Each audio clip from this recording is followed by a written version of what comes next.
ازيكم كل متابعينا عاملين ايه؟ يا رب دايما تكونوا بخير. راجعه لكم فيديو جديد وهنعمل التورتيه القمر اللي انتوا شايفينها دي مقاس 25 في 30، واقول لك النهارده ازاي تعمليها من غير قالب.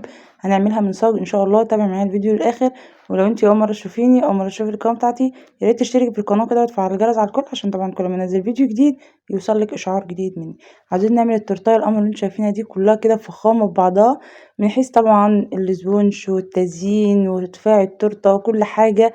في قلب الفيديو النهارده هنقولها. تابع معايا الفيديو للاخر. تعالوا ندخل بقى نشوف هنعمل ايه. اول حاجه يا بنات، انا ما عنديش قالب بنفس المقاس بالظبط، تمام.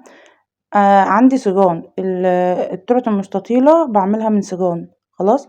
ممكن تعملي المقاس ده من صاج 30 في 50، او من صاج 55 في 35 زي السيجان الموجود عندي، او مثلا صاج 30 في 40. يعني ممكن تعملي التورتايه دي من صاج 30 في 40، بس هتعملي 3 سيجان، تمام كده. ويتفضل معاكي سبونج تقدري انت تطلعيه طواجن زي ما احنا هنعمل النهارده. بس انا عندي صاج 35 في 55، هنعمل صاجين. عايزه اقولك على حاجه، الشغل بتاعنا ده عايز تشغيل دماغ. خلاص. عندك النهارده مثلا اوردر واحد او تورتايه واحده، وحابه تطلعي مثلا حاجه جنبه فوري كده. خلاص. كان ممكن مثلا اعمل صاج 30 في 50 وصاج 30 في 40، واطلع التورتايه وخلاص على كده، يعني شكرا، مفيش اسبونج فايض وكده. بس انا حبيت ان انا اشغل دماغي شويه واعمل صاج 35 في 55. هعمل صاجين، واحد فانيليا وواحد شوكولاته، وبعدين اطلع التورتايه والباقي اعمله طواجن واطلعها فوري، تمام، لان الطواجن مطلوبه مني في الشغل بتاعي. خلاص كده، او بنزلهم على الجروب ان شاء الله، اللهم بارك، يعني بيمشوا على طول. خلاص كده. هقول لكم طبعا مقادير الصاج 35 في 55. معايا 6 بيض يكون حجمهم كويس كده، معايا 600 جرام من الاسبونج، معلقه محسن كبيره، نص كوبايه من الميه والفانيليا، بضربهم في العجان. في حاله ما فيش عندك عجان تقدري تضربي بالمضرب الكهربائي، بس اهم حاجه يكون القوه بتاعته عاليه، بحيث ان هو يطلع معاكي نفس النتيجه ونفس القوام اللي انتوا شايفينه ده. خلاص كده. انا بضرب بقى في العجان، اللي طبعا سالتني وقالت لي عجان جانو فيه عيوب او فيه مثلا مميزات. بص، انا اقول لكم على حاجه. انا كما قدرت، انا لو كنت انا اقدر ان انا اجيب كنود، كنت جبته من الاول. خلاص، لان الكنود ده رقم واحد على الريفيوهات اللي انا بسمعها عنه. بس انا ما قدرت، انا ما كانش يقدر ان انا اجيب كنود، فاللي كان قدامي وشفته مع في قنوات وكده هو جانو. خلاص. وكان من سنتين تقريبا كنت جايباه ب9000 وحاجة، يعني 9000 وحاجة، يعني ما شاء الله، يعني مدخل على 10000 يعني. خلاص، بس ما عادش فاكرة 9000 وكام. بس حاليا دلوقتي هي أسعاره نزلت. هو شغل كويس، هو شغل كويس في الاسبونشات، في الكيكة كده. تضربي كيلو دقيق، بس اكتر من كيلو دقيق لا. هو الساعة بتاعت الحلة بتاعته 7 لتر، كويسة، خامتها كويسة، تقيلة، العجان اصلا برضو تقيل. آم، الشبكة بتاعته يعني هي كانت اتكسرت مني، معرفش بقى سوء استخدام ولا هي اصلا ضعيفة، لان من فوق كده قطعة باغة، مش زي القطعتين اللي هي بتاعت العجين والكف، تحسهم كده مادة صلبة كلها. فانا حبيت ان انا يعني ارد بس على الكومنت اللي جالي، قولوا لنا على العيوب وكده. هو انا مش شايفه منه عيب، الراجل محترم معايا جدا وما عملش فيا حاجه. فالحمد لله يعني. فهو يعني كون ان انت مثلا تجيبي حاجه كويسه سعرها كويس، جانو كويس، مش في اي حاجه. بس لو انت بقى طبعا عندك اوردرات عجن وكلام من ده، لا، هات الاعلى منه. خلاص. المهم يا بنات، بعد ما عملت بقى، نرجع بقى للفيديو بتاعنا. بعد ما عملت الاسبونشات، دخلت الاسبونشات بتاعتي، بفرش طبعا ورق حواوشي في الصاجة، ودخلت الاسبونشات بتاعتي في الفرن على درجة حرارة عالية. عملت واحد شوكولاتة وواحد فانيليا. هبدأ بقى دلوقتي ان انا اخد المقاسات بتاعتي. خلاص كده.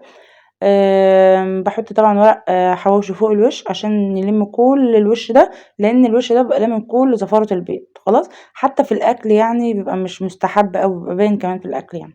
خلاص. الوش ده طبعًا أنا بالمه في جردل كده واحطه للطيور. خلاص. المهم، بعد ما أخدت المقاسات بتاعتي، وهاقول لكم طبعًا الاسبونج اللي هيتفضل معايا قد إيه وهنعمل بيه إيه. عايزة أقول لكم إن الاسبونج طري جدًا وهاشش وحلو أوي، يعني الارتفاع بتاعه بسم الله ما شاء الله اللهم بارك يعني. خلاص. هاخد بقى آخر مقاس معايا، بصوا يا بنات، لو انت لسه مبتدئة بلاش ان انت توقفي نفسك او شغلك على ان انا ما عنديش الصاج 35. يعني انا دلوقتي نزلت فيديو صاج 35 في 55، طب انا ما عنديش صاج 35 في 55، هل انت مش هتقدري تعملي تورتايه؟ لا، ما انت عندك مثلا لو عندك صاج 30 في 40 تقدري تعملي صاج 30 في 40، تقدري تعملي الصينيه الوسط المستطيله. خلاص، بس انا بحب ان انا انجز نفسي، انا ممكن اعمل الصينيه الوسط المستطيله بتبقى تقريبا 22.5 في 27.5، حاجه زي كده. يعني هتطلع نفس المقاس؟ لا، هتطلع اصغر من المقاس اللي انتوا شايفينه في اول الفيديو. خلاص، بس الصينيه الوسط المستطيله او الصواني عامه او حلل الاسبونج وكده بتاخد وقت في الفرن، وانا ما عنديش وقت، انا عايزه انجز نفسي وانجز وقتي كمان واخلص الشغل بدري بدري كده. يعني ما اقعدش ان انا استنى لما الحله تبرد معايا او الصينيه تبرد معايا وكده يعني. خلاص، فشغل السيجان حلو جدا، يعني شغل السيجان حلو قوي، سواء انت بتعملي بقى سبونشات، تعملي طواجن، تعملي تورت او كده. ده السبونج بقى اللي فاض معايا. خلاص كده، هعمل اجلس التورتيه بتاعتي زي ما انتم شايفين. انا طبعا المفروض كنت اعمل في بورد اصغر من كده، يعني كان المفروض اعمل بورد اصغر من كده. طيب انت دلوقتي قطعت السبونج وما كانش فيه القطعه اللي في النص دي، هقول لكم انا حطيت القطعتين اللي في النص دولت ليه، او انا زودت القطعه اللي في النص دي ليه. لان انا لسه هقطع الاطراف، فانا عايزه التورتيه تكون بالظبط. خلاص كده، فانا هقطع الاطراف، فانا عايزه التورتيه المقاس بتاعها يكون مظبوط، وفي نفس الوقت كانت يعني الاطراف واخده لون شويه، فانا لازم طبعا ايه اشيل كل الاطراف اللي واخده لون معايا دي. خلاص، مبقاش مستحبه يعني في الاكل وكده. بس كده يعني ايه، عشان لو دخلت الفيديو ولا حاجة ما تبقاش حاجة تايهة منك ولا حاجة. طيب التورتاية نص ونص، انت ليه مش بتعملي نص فانيليا والنص التاني تعملي كريمة شوكولاتة؟ انا بعملها كلها كريمة بيضة، ومن بره بقى نعملها برضو كريمة بيضة والتزيين عادي بقى. بس انا ببقى طبعا محددة مكان الشوكولاتة ومكان الفانيليا، وبعمل مثلا الجانب الشوكولاتة بعملها شوكولاتة، الجانب الفانيليا بعمل التزيين بتاعها فانيليا كده يعني. خلاص، طبعا لو انت وصلت لغاية هنا في الفيديو ياريت تحط اللايك بتاعك الحلو، كومنت جميل منك، وتقولي بتتابعيني منين، واهم حاجة يا بنات دعوة حلوة من قلبك كده.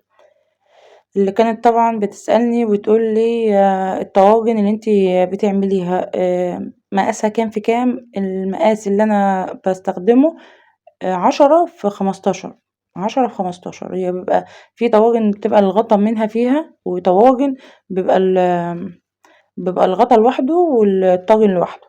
خلاص كده، انا كنت بقى عامله الطواجن اللي هي منها فيها، يعني الغطا منها فيها. المهم يا بنات، انا بجيب الطاجن ب2 جنيه ونص. طبعا لو بتجيبي كميه يعني ايه بيقللك في السعر شويه. خلاص، دي بقى السبونج اللي فضى معايا زي ما انتم شايفين كده.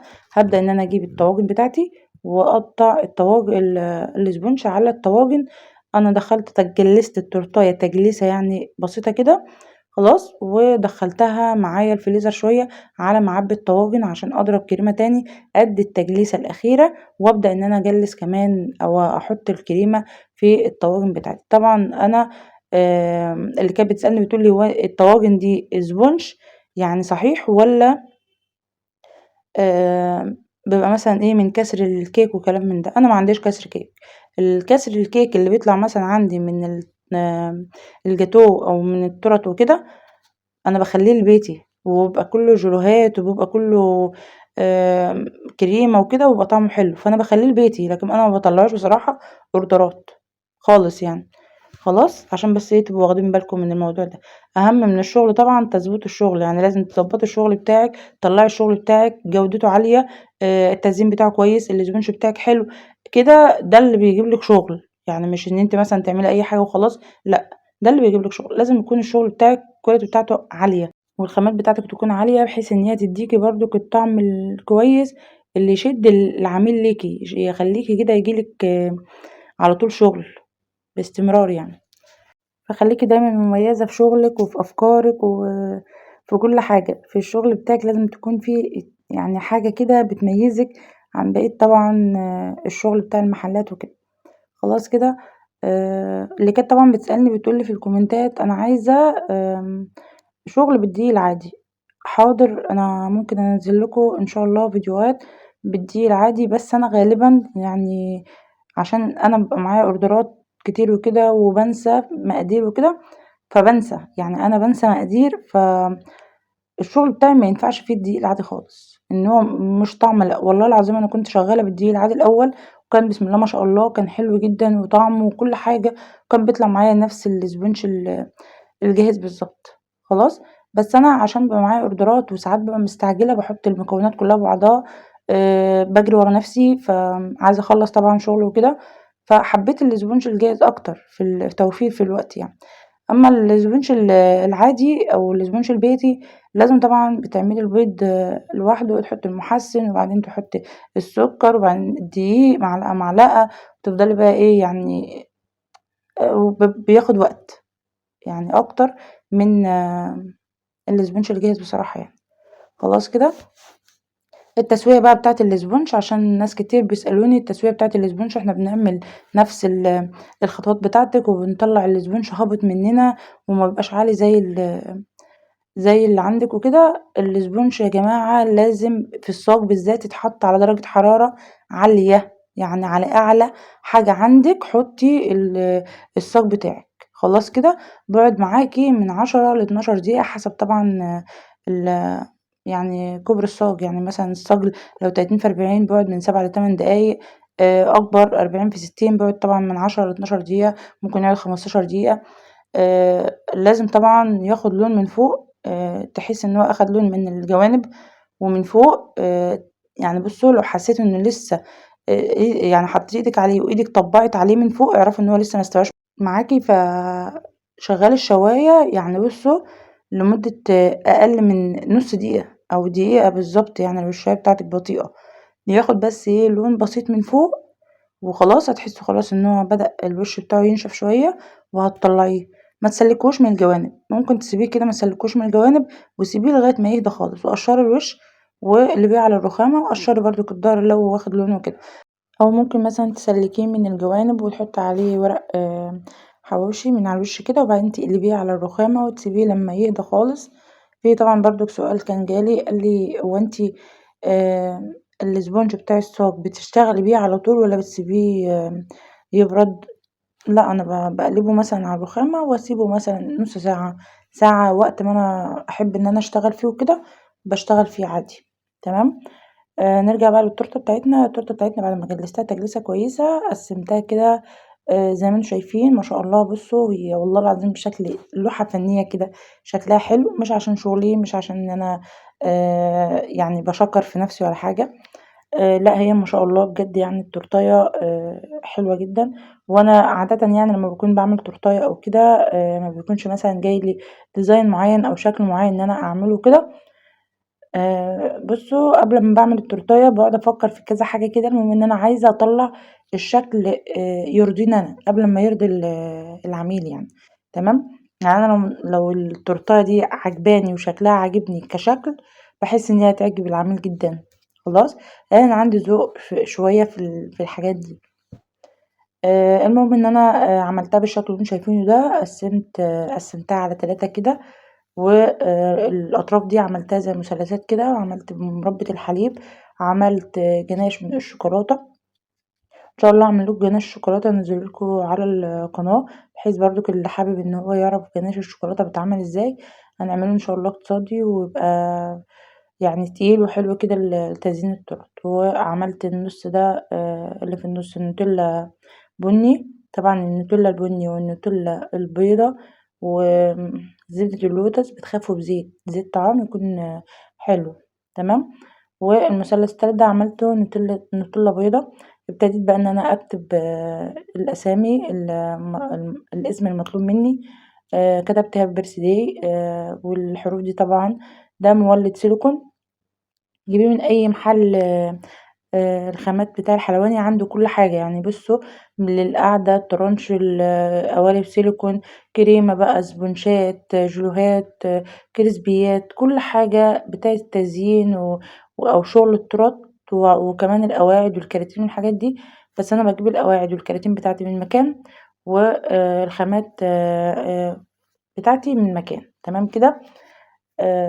وخلاص كده زيّنّا بقى التورتة بكاندي توت بقى حطيت كريسبيات صغيرة، كتبت الاسم وعملت شوكولاتات في التزيين. ما شاء الله اللهم بارك، يعني التورتاية شكلها قمر جدا جدا. لو انتي وصلت لغاية هنا في الفيديو ولسه ما حطيتيش اللايك بتاعك الحلو، حط اللايك بتاعك الجميل وكومنت جميل منك وتقولي بتتابعني منين. ودي طبعا الطواجن اللي انا عملتها ما شاء الله اللهم بارك، يعني ارتفاع كويس، تزيين حلو. الطاجن ده انا بطلعه ب20 جنيه عشان اتسألت عليه كتير جدا. طبعا انا بطلعه ب20 جنيه عشان المنطقة اللي عندي، اما عندك ممكن توصلي ل50 جنيه. تمام، اترككم بقى في رعاية الله، اشوفكم في فيديو جديد ان شاء الله.